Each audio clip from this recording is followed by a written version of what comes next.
कौन सी एक browser open करंतु आउ ई पान सर्च करंतु। फास्ट रे देइतिबा वेबसाइट उपरे क्लिक करंतु। एमिति सब ऑप्शन आसी जीवो। तापरे इंस्टेंट ई पान उपरे क्लिक करंतु। किछि समय अपेक्षा करो। गेट न्यू पान रे क्लिक करो। आधार नंबर एटी भरी दियो। तापरे टिक करी कंटिन्यू उपरे क्लिक करो। एमिति किछि आसी जीवो।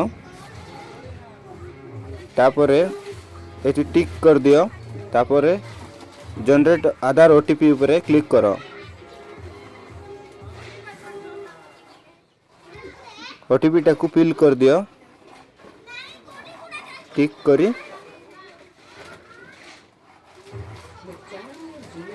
करी कंटिन्यू उपरे क्लिक कर दियो।